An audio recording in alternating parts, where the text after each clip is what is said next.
Example 5.24 அதாவது எடுத்துக்காட்டு 5.24 தான் பார்க்க போறோம். அதுல கியூப் ரூட் ஆஃப் 65 வேல்யூவை கண்டுபிடிக்க சொல்லியிருக்காங்க. ஸோ கியூப் ரூட் ஆஃப் 65 அப்படிங்கறத நம்ம எப்படி எழுதிக்கலாம் அப்படின்னா 64 பிளஸ் 1 கியூப்ங்கிறதுனால இந்த நம்பர் பிரிக்கும் போது 1 பிளஸ் இன்னொரு நம்பர் வந்து என்னது கியூப் நம்பர்ஸா வர மாதிரி உள்ளதா அப்படி பிரிச்சுக்கணும். ஓகேவா? இதை எப்படி எழுதிக்கலாம்? 64 பிளஸ் 1 ஹோல் பவர் 1/3. நம்ம பைனாமியல் ஃபார்முலா அப்படி என்னது 1/1 பிளஸ் எக்ஸ் அப்படின்லாம் எழுதுவோம் இல்லையா? 1 பிளஸ் எக்ஸ் அப்படிங்கும் போது அப்ப வந்து 64 நம்ம வெளியில காமனா எடுத்துக்கணும். 64 காமனா வெளியில எடுத்தோம்னா அது இந்த பவர் 1/3 அந்த 64க்கும் வரும். அதனால பவர் 1/3 இன்டூ 1 பிளஸ் இந்த 64 வெளியில எடுத்துட்டோம்னா இங்க ஃபர்ஸ்ட் டேர்ம் 1 இருக்கும், செகண்ட் டேர்ம் என்ன இருக்கும் 1/64 டிவைட் ஆயிடும். ஓகேவா? Whole power 1/3.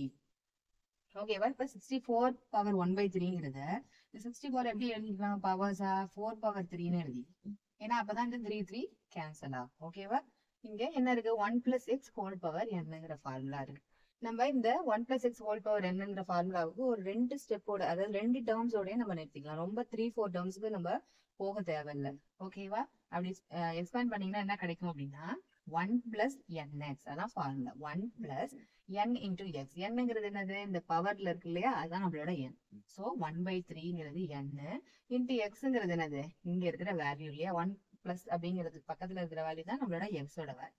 ஸோ 1/64.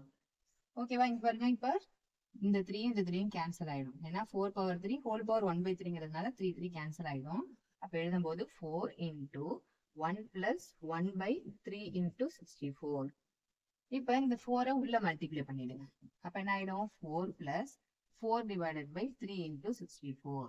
இப்ப இந்த 4 அடிபட்டு போயிடும் பாருங்க, நீங்க கேன்சல் பண்ணிடுங்க. 6 4 24. அப்ப இது எப்படி எழுதலாம்? 4 பிளஸ் 1 டிவைடட் பை 48ன்னு எழுதிடலாம். ஓகேவா? இப்ப நம்ம இந்த 1/48க்குள்ள டெசிமல் வேல்யூஸ் மட்டும் கண்டுபிடிக்கும். 4 பிளஸ் 48க்கு டெசிமல் வேல்யூ கண்டுபிடிச்சீங்கன்னா என்ன ஆகும்? 1 48 இல்லையா? அப்ப 0.10ல ஒரு 10ல அப்புறம் எகைன் ஒரு 0 போடுறோம்.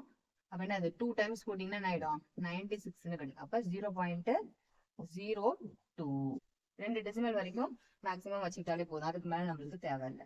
இப்ப ரெண்டுத்தையும் ஆட் பண்ணீங்கன்னா என்ன கிடைக்கும் 4.02.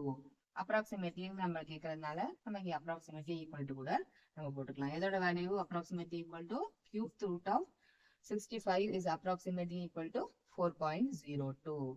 ஓகேவா?